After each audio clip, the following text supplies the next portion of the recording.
الحمد لله وكفى والصلاة والسلام على عباده الذين اصطفى خصوصا على سيد الرسل وخاتم الأنبياء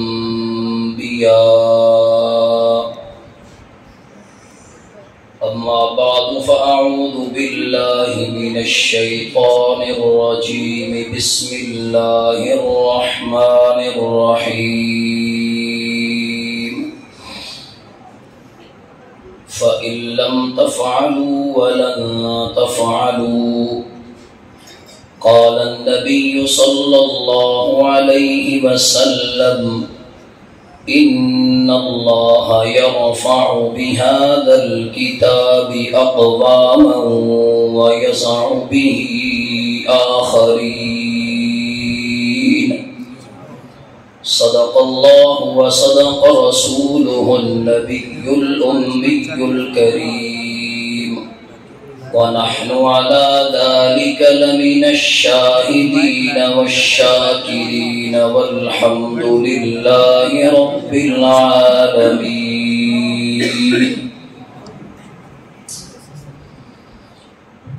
جس دور پہ نازا تھی دنیا، جس دور پہ نازا تھی دنیا، اب ہم وہ زمانہ بھول گئے، اوروں کو جگانا یاد رہا، خود ہوش میں آنا بھول گئے۔ اذانوں اب بھی ہوتی ہے مسجد کی فضا میں اے انور،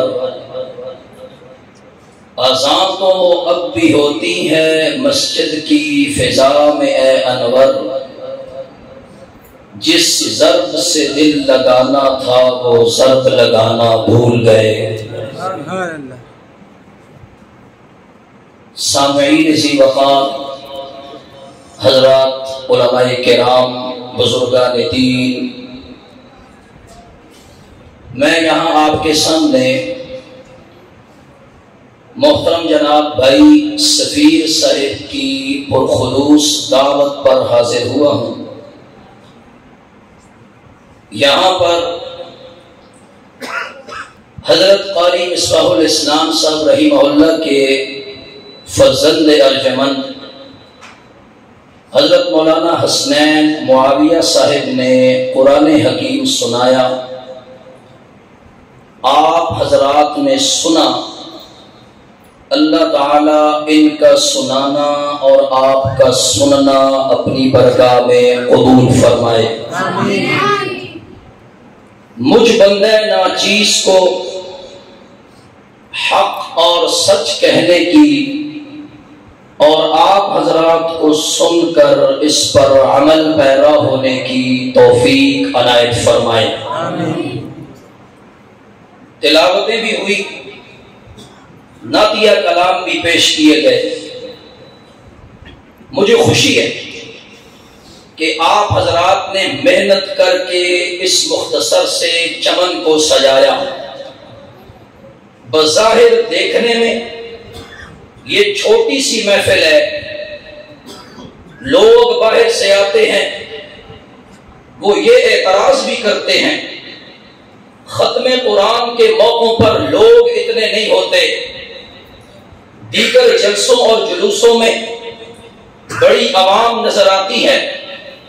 لیکن یاد رکھنا، آپ کسی سیاسی جلسے کا رخ کریں، کسی سیاسی کارنل میٹنگ کا رخ کریں، وہاں لوگ تو ہوں گے، لیکن ان محفلوں کی، ان جلسوں اور جلوسوں کی میرے رب کے قانون میں کوئی قدر و قیمت نہیں۔ بولو، کوئی قدر و قیمت نہیں ہوگی۔ جہاں ختم القرآن کی محفل سجے گی، اگرچہ تعداد میں لوگ کم ہوں گے، لیکن میرے رب کے ہاں یہ محفل قبول ہوگی۔ سبحان اللہ۔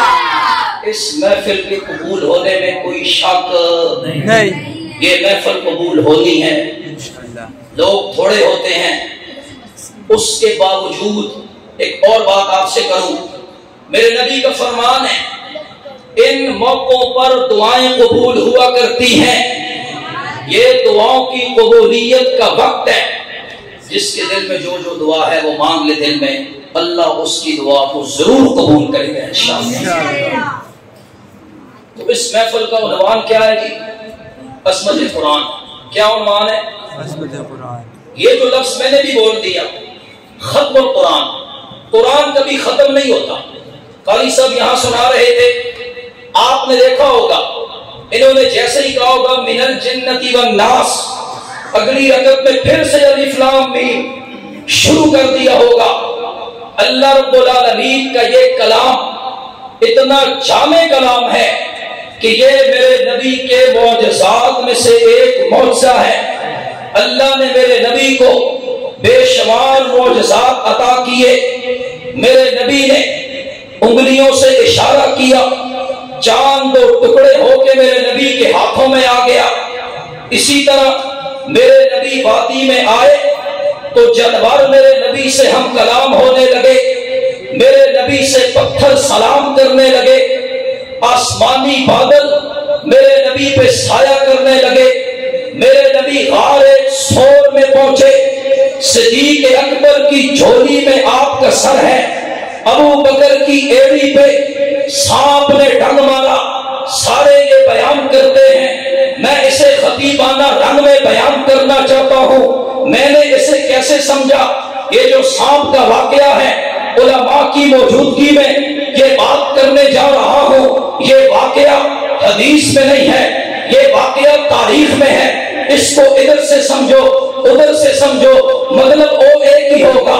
میں کہتا ہوں میرا یہ نظریہ ہے، سانپ نے ڈنگ نہیں مارا، میرے نبی غار میں آئے، یہ سانپ میرے نبی کے چہرے پر انوار کو دیکھنے کے لیے بے قرار ہوا۔ رب نے کہا اوے کالے سانپ ناگ، اگر تو نے نبوت کا مکھڑا دیکھنا ہے تجھے ابو بکر کے قدم چومنے ہوں گے۔ سبحان اللہ۔ جس نے ابو بکر کے قدموں کو نہیں چومنا اس نے مصطفیٰ کے قدموں تک بھی نہیں پہنچنا۔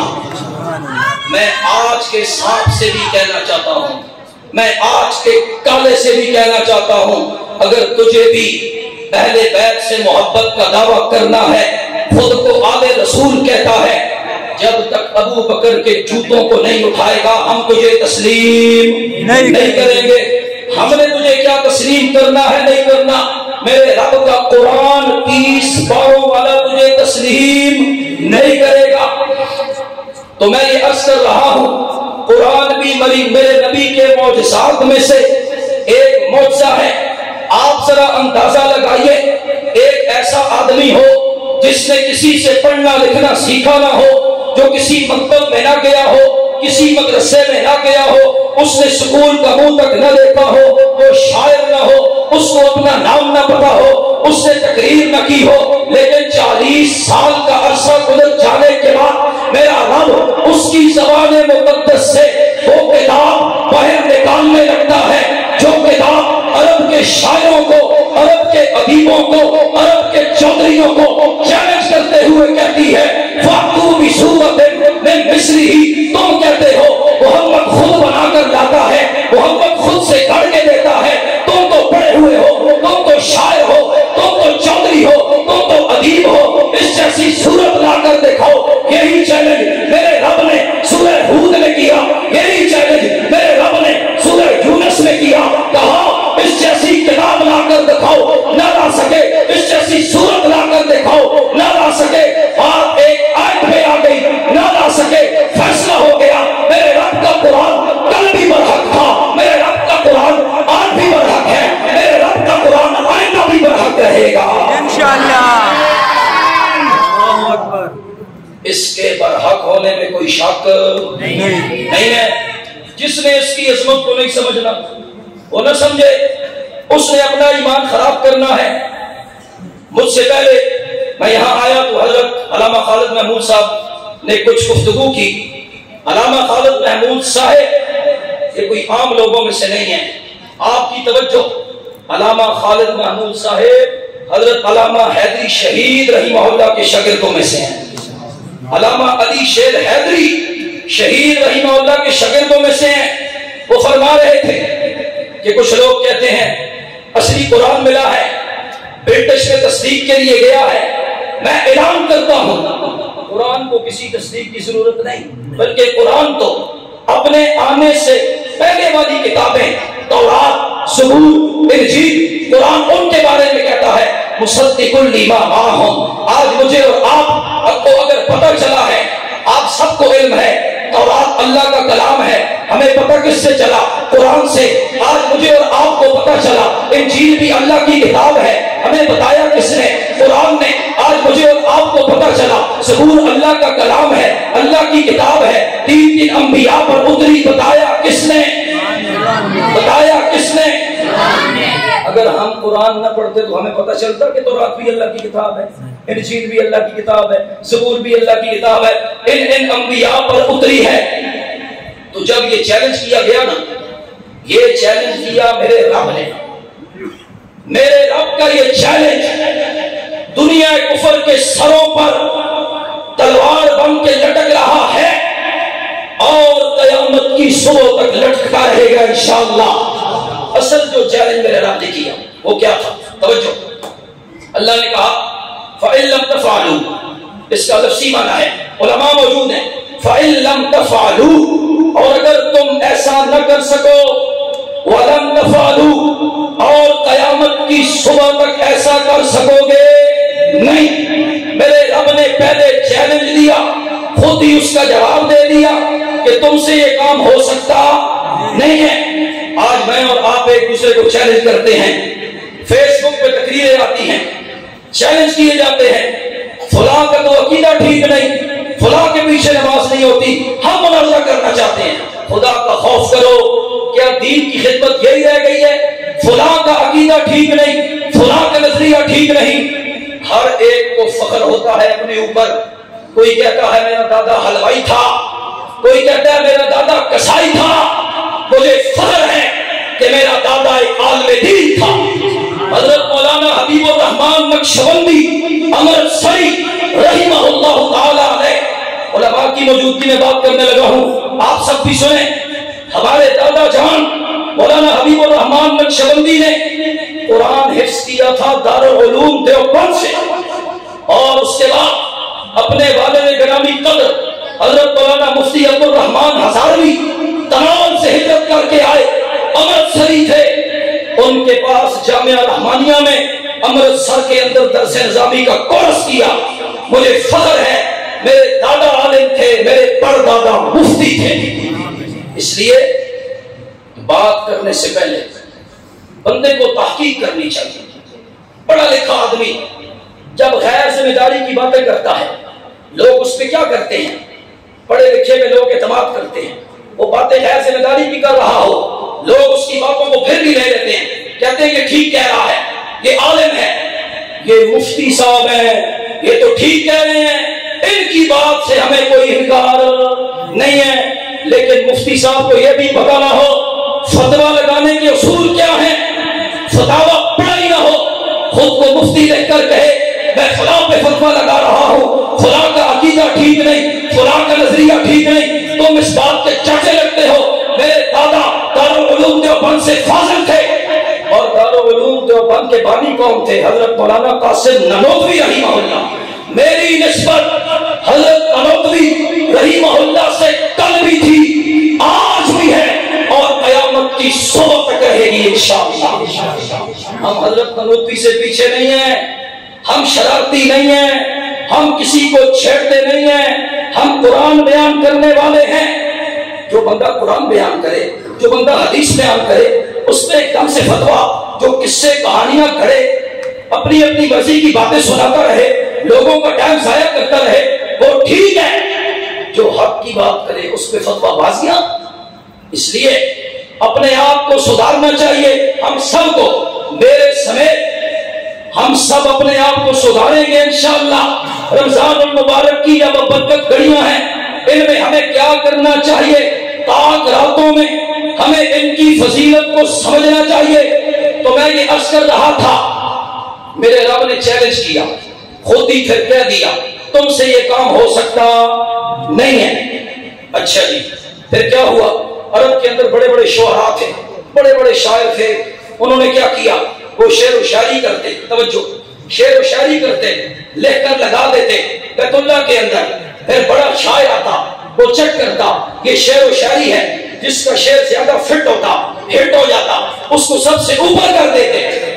میرے نبی کے صحابہ آپ کی عزت و عظمتوں پہ قربان جاؤ۔ ایک صحابی نے سورہ کوثر لکھی، مجھے امید ہے آپ سب کو سورہ کوثر آتی ہوگی، 3 آیتوں پر مشتمل ہے، قرآن کی سب سے چھوٹی سورت ہے۔ ایک صحابی نے وہ سورت لکھ کر مکے میں لٹکا، علماء کو پتہ ہے۔ توجہ، شاعر آیا، اس نے آ کر پیچھے سے چلتے چلتے شعر و شاعری پڑھتے پڑھتے جب سورت کوثر کے پاس پہنچا تو اس کے قدموں کو بریک لگ گئی، بس پھر پیچھے بڑھا۔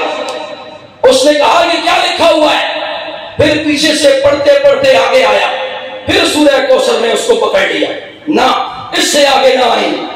آخر کار وہ مجبور ہوا، اس نے کہا اِنَّا أَعْطَيْنَاكَ الْكَوْثَرَ فَصَلِّ لِرَبِّكَ وَانْحَرْ إِنَّ شَانِئَكَ هُوَ الْأَبْتَرُ وَاللَّهِ مَا هَذَا كَلَامُ الْبَشَرِ، مجھے رب کعبہ کی قسم ہے یہ کسی بندے کا لکھا ہوا کلام نہیں ہو سکتا۔ کون کہہ رہا ہے؟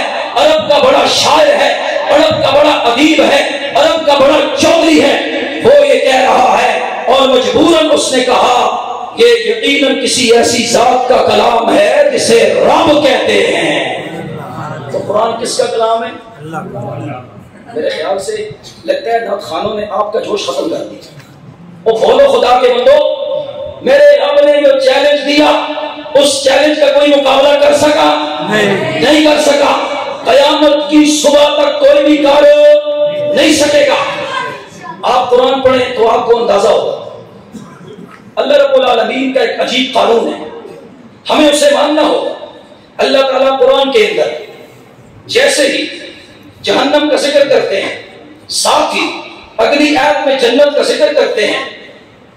توجہ، یہ جو آیت میں نے آپ کے سامنے پڑھی، فَإِن لَمْ تَفْعَلُوا، اور اگر تم ایسا نہ کر سکو، وَلَمْ تَفْعَلُوا، اور ہرگز نہیں کر سکو گے، یہ آیت یہاں پہ پوری نہیں ہے، اس کا اگلا حصہ فَاتَّقُوا النَّارَ الَّتِي وَقُودُهَا النَّاسُ وَالْحِجَارَةُ، ڈرو اس آگ سے جس کا ایندھن انسان بھی ہیں، پتھر بھی ہیں، اُعِدَّتْ لِلْكَافِرِينَ، جو خاص طور پر دشمنان صحابہ کے لیے تیار کی گئی ہے۔ اس آگ سے ڈرو۔ یہاں پر اللہ نے جہنم کا ذکر کیا اور اگلی آیت میں کہا وَبَشِّرِ الَّذِينَ آمَنُوا وَعَمِلُوا الصَّالِحَاتِ أَنَّ لَهُمْ جَنَّاتٍ تَجْرِي تَحْتَهَا الْأَنْهَارُ، جو اہل ایمان ہوں گے ان کے لیے جنت ہوگی، اس کے اندر نہریں ہوں گی، اس کے اندر اس کے اندر پاک بیویاں ہوں گی۔ یہ جو قرآن میں ہم پڑھتے ہیں نا وَلَهُمْ فِيهَا أَزْوَاجٌ مُطَهَّرَةٌ، اس سے مراد نبی کی ازواج مطہرات مراد نہیں ہے، اس سے مراد ہے جنت کی حوریں۔ جنت کی حوریں ملیں گی ہم سب کو، ہم نوجوانوں کو جو قرآن پڑھنے والے ہوں گے، جو دین کو سمجھنے والے ہوں گے۔ میرے رب نے کہا جیسے ہی جہنم کا ذکر کیا ساتھ ہی جنت کا ذکر کر دیا۔ انسان کی نیچر کیا ہے، کیفیت کیا ہے؟ مثال کے طور پہ حاجی صاحب کے ہاں فوت کی ہوگی، خدا نہ خاصہ، ہر ایک نے جانا ہے، میں نے بھی اس دنیا سے جانا ہے۔ سارے بندے افسوس کرنے کے لیے آئے، ایک بندے نے آ کر کہہ دیا جی مبارک ہو فوت کی ہوگی، حاجی صاحب نے چھوڑنا ہے اس کو، لات مار کے بگانا ہے اس کو، تباہ ہو جا۔ اگر خوشی کا موقع ہوگا، ایک بندہ آیا، اس نے آ کر کہا آپ کے بیٹے کی شادی ہے، بڑا افسوس ہو رہا ہے، اس نے کہا تباہ ہو جا، تجھے عقل ہی نہیں، خوشی کے موقع پہ خوشی کی باتیں، غمی کے موقع پہ غمی کی باتیں کرتے ہیں۔ انسانی کیفیت یہ ہے کہ وہ خوشی کا موقع ہو خوشی کی باتیں کرے گا، غمی کا موقع ہو غمی کی باتیں کرے گا۔ یہ فصاحت، یہ بلاغت میرے رب کی ہے کہ جو جیسے ہی جہنم کا ذکر کرتا ہے ساتھ ہی جنت کا ذکر کر کے رکھ دیتا ہے۔ اس لیے اس نے کہا تھا واللہ ما ھذا کلام البشر، یہ کسی بندے کا لکھا ہوا کلام ہو نہیں ہو سکتا. سورہ کوثر کتنی سی ہے؟ 3 آیتوں پر مشتمل ہے. تھوڑا سا موضوع سے پھر جاؤں گا لیکن ایک جملہ ذہن میں آیا. یہ سورت ہم سب کو کیا سبق دیتی ہے کہ ہم نے غمی کے موقع پر اپنے آپ کو کیسے صبر میں رکھنا ہے. اس سورت کا شان نزول کیا ہے؟ توجہ. نبی علیہ السلام کے ایک بیٹے جناب ابراہیم 6 سے 7 سال کی عمر میں انتقال کر گئے. نبی پاک ان کی جدائی میں رونے لگے. مولا کا عجیب اتفاق ہے. پہلے 4 بیٹیاں تھیں. حضرت خدیجہ الکبریٰ سے 4 بیٹیاں. کتنی بیٹیاں؟ 4. سب بولے کتنی بیٹیاں؟ 4. یہ تو کہتے ہیں نا ایک ہے, انہیں دفعہ کرو. کتنی بیٹیاں؟ 4 بیٹیاں 2 بیٹے. بیٹوں کا انتقال بچپن میں, رب نے ان کو واپس لے لیا. کہیں بڑے ہو کر یہ نہ کہیں کہ ہم اپنے باپ کے جانشین ہیں. 3 بیٹیوں کا انتقال میرے نبی کی زندگی میں ہوا. بی بی فاطمہ الزہرا رضی اللہ تعالی عنہا کا انتقال نبی پاک کے انتقال کے بعد 6 ماہ بعد ہوا. نبی پاک صلی اللہ علیہ وسلم کی اولاد کا سلسلہ حضرت خدیجہ الکبریٰ سے چلا. یہ جو بیٹا ابراہیم ہے یہ حضرت خدیجہ الکبریٰ کے بطن اقدس سے نہیں ہے, حضرت عائشہ سے نہیں ہے, حضرت میمونہ سے نہیں ہے, حضرت حفصہ سے نہیں ہے, حضرت جویریہ سے نہیں ہے, حضرت ام حبیبہ سے نہیں ہے. یہ بیٹا ہے حضرت ماریہ قبطیہ سے. علماء موجود ہیں, مشہور بات ہے. یہ حضور کی لونڈیاں تھی, حضور نے ان سے نکاح کر لیا. ان کے بطن سے بیٹا ہوا ابراہیم. اس کی عمر تھی 6 سے 7 سال. وہ انتقال کر گیا. جب مکے میں خبر پہنچی, ابو جہل نے اپنی پوری ٹیم کو سامنے بلایا. عتبہ بھی ہے, شیبہ بھی ہے, اور بھی دیگر بڑے بڑے بدماش چودھری وہاں پر بیٹھے ہیں. اس نے کہا آج خوشی کا دن ہے. انہوں نے کہا وہ کیسے؟ کہا تمہیں پتہ نہیں ہے محمد کا 3را بیٹا بھی فوت ہو گیا. اب اس کا دین ختم ہو جائے گا, اب اس کا دین مٹ جائے گا, اس کا نام لیوا کوئی نہیں بچے گا. میرے رب نے جب میرے نبی کی یہ حالت دیکھی روتے ہوئے تو میرے رب نے کہا اے میرے محبوب, ہم نے تجھے کوثر عطا کی ہے, فصلی لربک وانحر, تو نماز پڑھ, ہمارے لیے قربانی کر, ہمارے لیے. ان شانیک هو الابتر, بے شک تیرا دشمن ابتر ہو کر رہے گا. ابو جہل نے کہا تھا نا محمد ابتر ہو گیا. ابو جہل کون تھا؟ آج کل ہم آپس میں دشمنی نہ کرتے ہیں. ابو جہل سب کا چچا تھا, بھائی کا بیٹا تھا, نبی پاک سب کے بھتیجے تھے. اس کے باوجود اتنی دشمنی کرتا تھا جس کی مثال نہیں ملتی. راستے میں کانٹے بچھا رہا ہے, پتھر مار رہا ہے, گالیاں دے رہا ہے, بدوائیں دے رہا ہے. رب نے کہا میرے محبوب ابو جہل ابتر ہوگا, تو ابتر نہیں ہے. اس کی مثال دے دوں. نتیجہ کیا نکلا؟ اس کا ایک حقیقی بیٹا تھا جس کا نام تھا اکرمہ. جنگ ہوئی, وہ بچ گیا. کشتی میں سوار ہوتا ہے, سوار ہو کر جا رہا ہے, اس کی کشتی ڈوبنے پہ آ جاتی ہے. اس نے دل ہی دل میں توبہ کی, رب سے کہا اے رب محمد, اگر آج تو نے مجھے بچا لیا تو میں تیرے نبی پر ایمان لے آؤں. یہ کس کا بیٹا تھا؟ ابو جہل کا بیٹا تھا. وہاں سے نکلا, فوراً دوڑتے ہوئے گیا, دربار رسالت میں پہنچ کر اسلام قبول کرتا ہے. جب وہاں سے نکلا, پردے سے باہر آیا, لوگوں نے دیکھا, صحابہ نے بھی دیکھا. ابو جہل کا بیٹا تھا, نمبر آدمی ہے. جو بندہ کسی نمبر آدمی کا بیٹا ہوتا ہے اسے سارے جانتے ہیں, دیکھ کر کہتے ہیں جی فلاں کا بیٹا ہے, فلاں کا پوتا ہے. ٹھیک ہے جی, توجہ. انہوں نے کہا وہ دیکھو ابو جہل کا بیٹا جا رہا ہے. اسے غصہ آیا. اس نے نبی پاک سے آ کر کہا ان سے کہو مجھے میرے باپ کے نام کے ساتھ منسوب نہ کریں. میرے نبی نے کہا اگر تجھے تیرے باپ کے نام کے ساتھ منسوب نہ کریں پھر تجھے کیا کہیں؟ انسان کی پہچان اس کے باپ سے ہوتی ہے. اس نے کہا مجھے یہ نہ کہو اکرمہ بن ابی جہل نہ کہو, مجھے کہو اکرمہ بن اسلام, اسلام کا بیٹا ہو, ابو جہل کا بیٹا نہیں ہے. تو پھر میرے نبی کا وہ, میرے رب کا وہ ارشاد ان شانیک هو الابتر ثابت آیا یا نہ آیا؟ تیرا دشمن ابتر ہوگا, ابتر ابو جہل ہوگا. میرے محبوب میں تیرے دشمنوں کا نام نشان تک مٹا کے رکھ دوں گا. ان کے حقیقی بیٹے کہیں گے ہمیں اپنے باپ کے ساتھ منسوب نہ کرو. تو اس لیے محمد ابتر نہیں, ابو جہل ابتر ہے. اور آج کے دور میں جو میرے نبی کا گستاخ ہے اس سے بڑا ابتر کوئی نہیں، اس سے بڑا لعنتی کوئی نہیں۔ یہ بات کہہ کر فتوی بازی کرنا، فلاں کا عقیدہ ٹھیک نہیں، فلاں کا نظریہ ٹھیک نہیں، نبی پاک صلی اللہ علیہ وسلم کی حیات زندگی اور قبر کی زندگی آج آپ کے سامنے ذکر کروں، آپ کو پتہ چل جائے گا۔ توجہ رہے، یہاں پر یہ پھول پڑے ہوئے ہیں، یہ تو چلو آرٹیفیشل ہیں، یہ جو اصلی پھول یہاں پر لائے گئے گلاب کے پھول ہیں۔ کون سے پھول ہیں؟ کون سے پھول ہیں؟ آپ کو پتہ ہے نا، گلاب کا پھول تمام پھولوں میں اعلیٰ ہوا کرتا ہے، گلاب کا پھول تمام پھولوں میں اعلیٰ ہوا کرتا ہے، اور گلاب کا پھول اپنی ٹہنی پہ ہرا ہوا کرتا ہے، ٹہنی پہ بالکل وہ فریش ہوتا ہے، اس میں کوئی بدبو نہیں ہوتی۔ دیگر پھول سڑ جاتے ہیں، وہ کبھی سڑتا بھی نہیں ہے، تر و تازہ ہوتا ہے۔ حضرت مولانا قاری مجاہد الاسلام صاحب کی موجودگی میں یہ بات کرنے جا رہا ہوں۔ میری مسجد کے اندر باغیچہ لگا ہوا ہے، جو حضرات آتے رہتے ہیں انہیں پتہ ہے، 6.5 سے 7 مرلے کی جگہ ہے غالباً سیٹ پر، جیسے بھی زیادہ ہوگی، اس میں باغیچہ ہے، اس میں ہم نے پھول پودے ہر قسم کے پھل لگائے ہوئے ہیں، کچھ پھل کامیاب ہیں، کچھ ناکام ہیں، اللہ کی دین ہے، ہمیں ہر حال میں اللہ کا شکر ادا کرنا چاہیے۔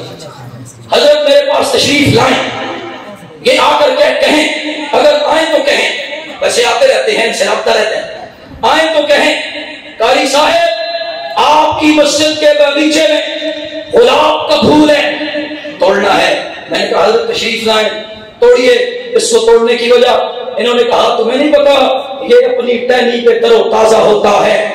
اس کے علاوہ ان کے بھائیوں میں سے کوئی آئے، بھائی سفیر آئے یا دیگر بھائی ریاض میں سے کوئی آئے، آ کر کہے سفر پہ چلتے ہیں، فلاں سمندر کے کنارے پہ گاڑی روکو، مچھلی نکالنی ہے۔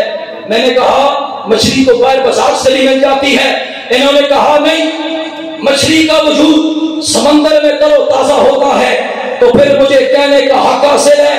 توجہ رکھیے گا، ناموتلی سے نسبت ہے۔ آپ کو بتانا چاہتا ہوں، میں کہتا ہوں گلاب کا پھول اپنی ٹہنیوں پر اتنا تر و تازہ نہیں ہوتا، مچھلی کا وجود سمندر کی گہرائیوں میں اتنا تر و تازہ نہیں ہوتا جتنا میرے نبی کا وجود آج بھی اپنی قبر میں تر و تازہ موجود ہے۔ میرے نبی کے وجود مقدس کی جو توہین کر کے اس وجود کو عام مردوں سے تشبیہ دے، میں تو اسے حرامی سمجھتا ہوں۔ میرے رب نے کیا کہا؟ خُطُلٍ بَعْدَ ذَلِكَ السَّلِيمِ۔ علماء موجود ہیں، ولید نامی حرامی آیا، اپنی ماں سے آ کر کہنے لگا ہر بات برداشت کر سکتا ہوں، لیکن جو رب کا قرآن میرے بارے میں کہہ رہا ہے کہ تو حرامی ہے، یہ کیا ماجرا ہے؟ اس نے ماں کا دامن پکڑا، کہا بتا میرا باپ کون ہے، نہیں تو تیری گردن تن سے جدا کر دوں گا۔ ماں نے کہا تیرا ایک باپ ہو تو بتاؤں، تیرے تو کتنے باپ ہیں؟ اس لیے جو نبی پاک کی توہین کرتا ہے ہماری اس سے بنتی نہیں ہے۔ تحقیق بہت ضروری ہے، کوئی بھی بات کرو تحقیق سے کرو، کسی پہ فتویٰ بازی نہ کرو۔ یہی میرے رب کے قرآن کا حکم ہے، یہی میرے نبی کی حدیث کا حکم ہے۔ تو میرے رب نے جو چیلنج دیا وہ دنیا کفر کے سروں پہ تلوار بن کے لٹک رہا ہے، قیامت کی صبح تک لٹکتا رہے گا۔ آج مجھے اور آپ کو اس بات کا علم ہوا کہ اللہ پاک نے ساری کائنات بنائی ہے، ہمیں قرآن نے بتا دیا۔ اللہ پاک نے انسانوں کا آغاز حضرت آدم سے کیا، قرآن نے بتا دیا۔ حضرت آدم کو سجدے کے لیے فرشتوں کو کہا، قرآن نے بتا دیا۔ فرشتوں نے سجدہ کر دیا، قرآن نے بتا دیا۔ ابلیس نے انکار کر دیا، قرآن نے بتا دیا۔ اللہ نے حضرت آدم کو جنت میں بھیجا، قرآن نے بتا دیا۔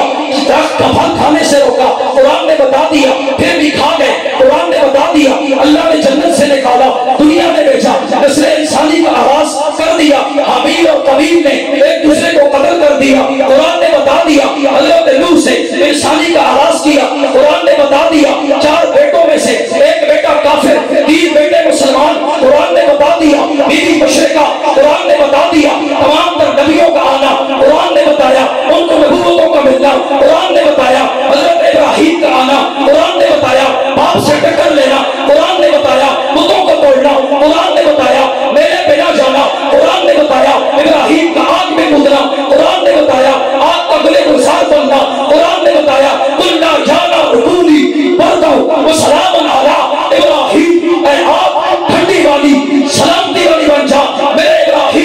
کو تکلیف نہ دینا، حضرت یوسف کا آنا قرآن نے بتایا، بھائیوں کا حسد قرآن نے بتایا، باپ کو دھوکہ دیا قرآن نے بتایا، یوسف کا جوان ہونا قرآن نے بتایا، زلیخا کا ڈورے ڈالنا قرآن نے بتایا، یوسف کا تخت پہ بیٹھنا قرآن نے بتایا، بھائیوں کا واپس آنا قرآن نے بتایا، یوسف سے غلہ مانگنا قرآن نے بتایا، بھائیوں کو غلہ دے دینا قرآن نے بتایا، ہر ایک نبی کا آنا قرآن نے بتایا، نبوت کا ملنا قرآن نے بتایا۔ قرآن سے پوچھتے ہیں قرآن یہ تو بتا، سارے نبی آ چکے ہیں، سب کا ذکر کر دیا ہے، اب آخری نبی آنے والا ہے، اب کیا کرے گا؟ قرآن نے کہا جب آخری نبی آنے والا ہے میں خود بھی آ چکا ہوں۔ قرآن نے کہا میں خود بھی آ رہا ہوں۔ سب نبیوں کا ذکر کیا تو کس نے؟ بولو نا کس نے؟ جتنا زور میں لگا رہا ہوں میں اکیلا، اگر آپ سب اتنا زور لگائیں تو مسجد گونج اٹھے۔ کیا کہا جاتا ہے جی؟ آمین اتنی اونچی کہو کہ مسجد گونج اٹھے۔ ٹھیک ہے جی، اونچی آمین بھی ثابت ہے، اس پہ کوئی وہ نہیں ہے، حدیث ملتی ہے ہمارے نزدیک سے بھی آمین، ان کے نزدیک اونچی آمین۔ جھگڑا کسی بات کا ہے کوئی نہیں، ثبوت ملتا ہے، جس بات کا ثبوت حدیث میں ہو اس پہ جھگڑا کس بات کا؟ کیا خیال ہے؟ اس پہ جھگڑا کس بات کا؟ تم منافق ہو، تمہارے پیچھے نماز نہیں ہوتی، تم گستاخ ہو، تم اماموں کو مانتے ہو۔ میں نے کہا ہم امام ابو حنیفہ کو مانتے رہیں گے انشاءاللہ۔ امام ابو حنیفہ سے بڑھ کے کس نے دین کو سمجھا؟ امام ابو حنیفہ سے بڑھ کے کوئی مجتہد ہے؟ امام شافعی، امام احمد بن حنبل، امام مالک، یہ سارے کیا ہیں؟ فقہا ہیں۔ سب سے پہلے میرا رب، پھر میرا محمد، صحابہ، تابعین، فقہا، ہم سب کو کل بھی مانتے تھے، آج بھی مانتے ہیں، قیامت کی صبح تک مانتے رہیں گے انشاءاللہ۔ آپ سب بھی مانیں گے انشاءاللہ؟ اگر آپ کی اجازت ہو 5-10 منٹ اور لگا لوں کیونکہ ٹائم کافی ہو گیا۔ آپ حضرات نے نعتیں بھی سنی ہیں ماشاءاللہ، اس بچے نے اتنی اچھی تلاوت کی ہے سورہ مزمل کی، یقین کریں بڑا مزہ آ رہا تھا۔ اللہ تعالیٰ ان بچوں کو اس قرآن کی خدمت کے لیے قبول فرمائے۔ قرآن سے بڑھ کر کوئی کتاب نہیں ہے۔ اچھا، میرے نبی کو جب یہ کلام ملا، میرے نبی نے پڑھا، توجہ چاہوں گا، توجہ، میرے نبی نے قرآن کو پڑھا، لوگوں کو دعوت دی، جب یہ کہہ کر تھکے نہ کہ یہ خود سے بناتا ہے، پتہ نہیں کہاں سے لے کر آتا ہے، جب تھک گئے تو آخر میں کہنے لگے یہ تو جادوگر ہے، اس نے تو، یہ تو جادوگر ہے، اس نے تو خود سے کلام بنایا ہے، یہ شاعروں کا کلام ہے، یہ کاہنوں کا کلام ہے۔ میرے رب نے کہا وما ہوا بقول شاعر، یہ شاعروں کا کلام، یہ شاعروں کا کلام نہیں ہے، ولا بقول کاہن، یہ کاہنوں کا کلام بھی نہیں ہے۔ کس کا کلام ہے؟ تو میرا رب کہتا ہے تنزیل من رب العالمین، یہ کلام ہے تو مجھے رب کا ہے۔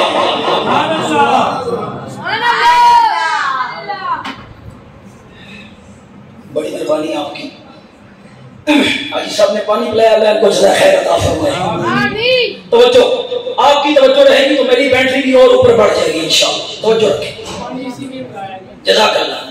یہ ہمارے پڑوس میں بھی رہے ہیں عظیم صاحب، اللہ ان کو خوش رکھے۔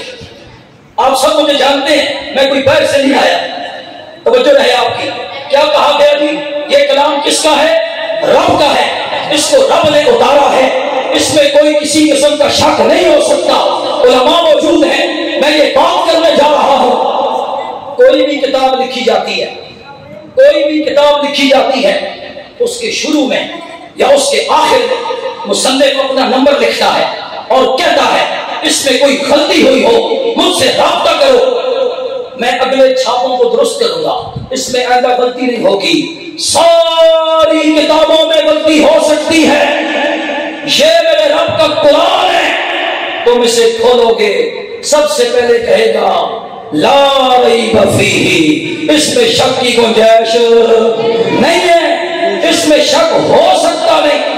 آج اگر آپ فلسطین میں جائیں وہاں پر انجیل اصلی نہیں ہوگی، امریکہ میں جائیں تعریف شدہ ہوگی، زبور تعریف شدہ ہوگی، اس پوری دنیا کے اندر واحد میرے رب کا قرآن ہے۔ آپ کسی بھی ملک کے کونے کونے میں چپے چپے میں چلے جاؤ، میرے رب کا قرآن وہی ہوگا، الف لام کی میم سے شروع ہوگا، والناس کی سین پہ ختم ہو جائے گا۔ اس میں کوئی تبدیلی اس میں کوئی تبدیلی والے تو غائب ہو گئے، لیکن قرآن میں کوئی تبدیلی نہیں ہے۔ بڑی بڑی تبدیلیاں آئی، مہنگائی کا طوفان، غریب آدمی پس کر رہ گیا، غریب کے گھر میں کھانے کے لیے کچھ نہیں، لیکن حضرت مجاہد صاحب فرما رہے تھے ہم علماء کو یہ فضیلت حاصل ہے کہ ہمارے ہاں روزانہ بکرے، ماشاءاللہ ٹھیک کہہ رہے تھے، اللہ تعالیٰ آپ سب کو بھی بکرے کھلائے، گوشت کھلائے، لیکن اس کے لیے حضرت کی بات پہ عمل کرنا ہوگا۔ آپ نے اپنے بچوں کو مدرسوں میں بھیجنا ہوگا، بھیجو گے نا انشاءاللہ؟ جو ہے آپ کی، تو یہ میرے رب کا کلام ہے، اس میں کوئی تبدیلی ہو سکتی نہیں ہے۔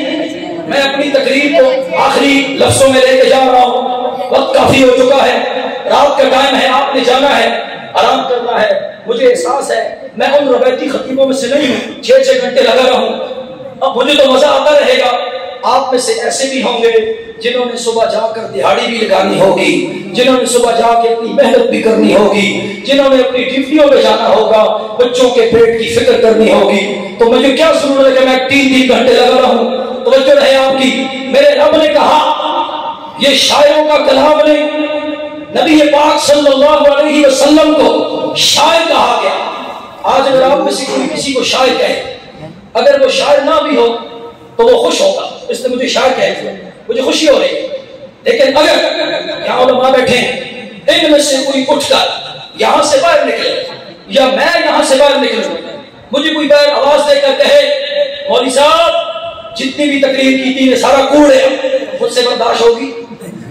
ان سے کوئی کہے تم سارے جھوٹے ہو، برداشت ہوگی؟ نہیں۔ یہ دل اور گردہ میرے رب نے اپنے پیارے حبیب آمنہ کے لال کو دیا تھا۔ ایک طرف سے آواز آ رہی ہے انت ساحر، جادوگر ہے، ایک طرف سے آواز آ رہی ہے انت کذاب، جھوٹا ہے۔ میرا نبی خاموش کھڑا ہے، میرے نبی نے توحید کا پرچم نہیں چھوڑا۔ جب میرے نبی نے کہا لا الہ الا اللہ، ابو لہب سکا چچا تھا۔ مشکات شریف اٹھاؤ، بخاری اٹھاؤ، ترمذی اٹھاؤ، ذخیرہ احادیث میں سے کوئی بھی کتاب اٹھاؤ، ابو لہب نے کیا کہا تھا؟ تبا سائر القوم ولہذا جماعتنا، تیرا سارا دن برباد ہو جائے، تو نے اسی محنت کے لیے بلایا تھا۔ میرے نبی پریشان ہوئے نا، تو میرے رب نے کہا تجھے پریشان ہونے کی ضرورت نہیں، اس نے جو بکواس کیا ہے تو نے اس کو جواب نہیں دینا، اس کو جواب میں دوں گا۔ میرے رب نے کہا تبت یدا ابی لہب وتب، میرے رب نے وہی الفاظ اٹھائے اور اس کے منہ پہ دے مارے۔ کیا کہا؟ دونوں ہاتھ ٹوٹ جائیں ابو لہب کے، دونوں ہاتھ ٹوٹ جائیں ابو لہب کے۔ میرے رب نے اپنے نبی کا بدلہ لیا ہے نہیں لیا؟ میرا رب اپنے نبی کے بارے میں بڑا حساس ہے، جو میرے نبی کی گستاخی کرتا ہے میرا رب اس کو چھوڑتا نہیں، اس کو اپنی گرفت میں لیتا ہے۔ کتنے ہی جھوٹے مدعیان نبوت آئے، مسلمہ کذاب سے لے کر آپ پڑھتے رہتے ہیں مرزا غلام احمد قادیانی تک کی تاریخ کو اٹھائیے، لیکن مسلمہ کذاب نے جب یہ کہا میں نبی ہوں، حضرت ابو بکر نے یہ نہیں کہا چل بیٹھ مناظرہ کرتے ہیں کیوں نبی ہے۔ حضرت ابو بکر نے کہا جنگ یمامہ میں مسلمہ کذاب کے خلاف لڑی گئی، مسلمہ کذاب کے خلاف لڑی گئی جنگ یمامہ۔ حضرت صدیق اکبر نے کہا صحابہ کرام سے او میرے پیارے بھائیوں، اگر تمہیں یہ خبر ملے نا کہ پرندوں نے ہمیں نوچ ڈالا ہے، ہماری ہڈی ہڈی بوٹی بوٹی ہو چکی ہے، تم نے مجھ ابو بکر کی سارے لشکر کی پرواہ نہیں کرنی، مسلمہ کذاب جیسے لانتی کو واصل جہنم کرنا تمہارا پیشہ ہونا چاہیے۔ تو میرے نبی کے دشمن کو کس نے عبرت کا نشان بنایا؟ میرے رب نے۔ حضرت صدیق اکبر نے یہ نہیں کہا تھا ٹیبل ٹاک کرتے ہیں، حضرت فاروق اعظم نے یہ نہیں کہا تھا مناظرہ کرتے ہیں، تو بھی دلائل دے میں بھی دلائل دوں۔ ہمارے ہاں تو مناظرے چلتے ہیں، تم بھی دلائل دو ہم بھی دلائل دیں گے۔ لوگوں کا ٹائم ضائع، فیس بک پہ آئے روز فتنہ و فساد، ایک عالم کی تقریر چلتی ہے اس پہ کانٹا، پھر دوسرے کی چلتی ہے۔ جب کامنٹ سیکشن کو کھولا جائے بیچ میں لوگوں نے کیا کیا گالیاں کیا کیا بکواسات، میں یہ اعلان کر کے کہہ رہا ہوں خدا کے لیے، خاص طور پہ جو نوجوان طالب علم ہیں، جو مکتب میں پڑھتے ہیں، جو درس و تدریس کرتے ہیں، جو ابتدائی درجات میں پڑھ رہے ہیں، خدا کے لیے ہر ایک عالم بریلی مکتبہ فکر سے ہو، اہل حدیث مکتبہ فکر سے ہو، دیوبند مکتبہ فکر سے ہو، ہر عالم اپنی جگہ ایک مرکزی حیثیت رکھتا ہے. کسی کے خلاف کوئی گندا کامنٹ نہ کریں. اگر اچھی بات نہیں کر سکتے تو بری بھی نہ کریں، کوشش کریں گے نا انشاءاللہ. تو میرے نبی کو میرے رب نے تسلیاں دی، تو نے ان کو جواب نہیں دینے، ان کو جواب میں دوں گا. جب یہ کہا گیا کہ یہ تو شاعر ہے، میرے رب نے کہا وَالشُّعَرَاءُ يَتَّبِعُهُمُ الْغَاوُونَ، سورۃ الشعراء کی آیت مبارکہ ہے. اللہ نے کہا شاعروں کے پیچھے گمراہ لوگ چلتے ہیں.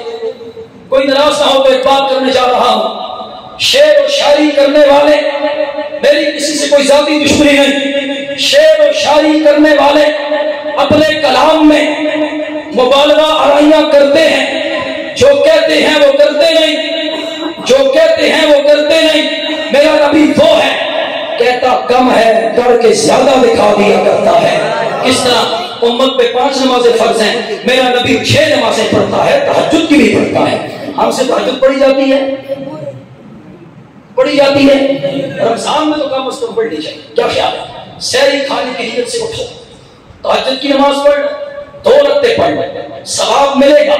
اگر کوئی بندہ یہ چاہتا ہے کہ میں رات کو سو جاؤں گا، تہجد کے لیے اٹھنا نہیں ہوگا، وہ عشاء کی نماز پڑھ کے فوراً تہجد پڑھ لے، اس کی تہجد ہو جائے گی. ہمارے یہاں تو یہ مشورہ ہے کہ 3 بجے اٹھنا پڑتا ہے، اجر زیادہ ہے، لیکن تہجد کا ٹائم عشاء کے فوراً بعد شروع ہو جاتا ہے. جس نے پڑھنی ہو وہ پڑھ لے. حدیث میں آتا ہے اگر ایک بندہ تہجد کا ارادہ کر کے سو گیا، وہ اٹھ نہ سکا، اس کو تہجد کا ثواب ملے گا. سونا مفت میں رہا. میں پوری توجہ سے باتیں کر رہا ہوں. تو میرے نبی کے بارے میں کہا میرے رب نے تم پاگل ہو، تم میرے نبی کو شاعر کہتے ہو. شاعروں کے پیچھے گمراہ لوگ چلتے ہیں، جو کہتے ہیں وہ کرتے نہیں. میرا نبی کرتا زیادہ ہے، کہتا کم ہے، کرتا زیادہ ہے. میری تقریر کے آخری جملے آپ نے دل پہ لکھ کے لے کے جانے ہیں. یہ جو جملے کہنے لگا ہوں، ان جملوں میں عظمت صحابہ بھی ہے، عظمت مصطفیٰ بھی ہے. میرے رب نے کہا وَالشُّعَرَاءُ يَتَّبِعُهُمُ الْغَاوُونَ. پاگلو، میرے نبی کو شاعر کہتے ہو، شاعروں کے پیچھے گمراہ لوگ چلتے ہیں. میرا نبی تو وہ ہے جس کے پیچھے ابو بکر و عمر جیسے لوگ چلا کرتے ہیں، عثمان و علی چلتے ہیں، طلحہ و زبیر چلتے ہیں، حیدر کرار چلتا ہے، معاویہ چلتا ہے، حسنین کریمین چلتے ہیں. میرے نبی کے تمام تر یار برحق تھے، برحق ہیں، برحق رہیں گے قیامت کے دن انشاءاللہ. جو میرے نبی کے شانوں کے بارے میں بھونکے، بکواس کرے، اس سے بڑا لعنتی کوئی نہیں. جو اہل بیت کی گستاخی کرے، اس سے بڑا لعنتی کوئی نہیں. میں یہ اعلان کرتا ہوں، ہم سب صحابہ کو بھی مانتے ہیں، اہل بیت کو بھی مانتے ہیں، اور قیامت کی صبح تک ہم صحابہ کو بھی اور اہل بیت کو بھی مانتے رہیں گے انشاءاللہ. اور قرآن و سنت کی روشنی ہے. یہ نہیں کسی نے آپ کو ہوائی گاڑ کے دے دی اور آپ نے کیا شروع کر دیا، اسی کے پیچھے چلنا شروع کر. ایک بندے نے پگڑی باندھی، گلے میں تسبیح ہے، آپ نے اسی کے پیچھے چلنا شروع کر دیا. تحقیق کرو بندہ اندر سے کیا ہے. آپ سوشل میڈیا پہ نہیں دیکھتے آئے روز جعلی پیر پکڑے جاتے ہیں، عورتوں سے کتنی گندی گندی حرکتیں کر رہے ہیں، لیکن سب سے زیادہ قصور ان عورتوں کا ہے. وہ کیوں جاتی ہیں؟ میں آپ سے یہ دل سے گزارش کر رہا ہوں، التجا کر رہا ہوں، عاجزانہ گزارش ہے، مؤدبانہ گزارش ہے. خدا کے لیے اپنے گھروں میں جا کر اپنی خواتین کو قرآن کا ترجمہ پڑھائیے، فضائل اعمال کی ترتیب بنائیے، اپنی خواتین کو سمجھائیے کہ عقائد کیا ہوتے ہیں، عقیدہ توحید کیا ہے. اللہ کے سوا اگر کسی نے کسی کو کچھ مانا وہ شرک ہوگا. اور میرے نبی کا فرمان ہے، مقام محمود پر جب میرے نبی بیٹھے ہوں گے، اللہ کے عرش کے پائے کو پکڑ کے میرے نبی نے کہا، حدیث میں آتا ہے ہر گناہ کے لیے میں تمہارے رب سے سفارش کر دوں گا، لیکن شرک کر کے میرے سامنے مت آنا. شرک کر کے میرے سامنے آؤ گے تو میں رب سے تمہاری سفارش نہیں کر سکوں گا. تو اس لیے آپ سب قرآن کا ترجمہ پڑھیں گے انشاءاللہ، اپنے بچوں کو قرآن کا حافظ بنائیں گے انشاءاللہ، مدارس کو آباد کریں گے انشاءاللہ۔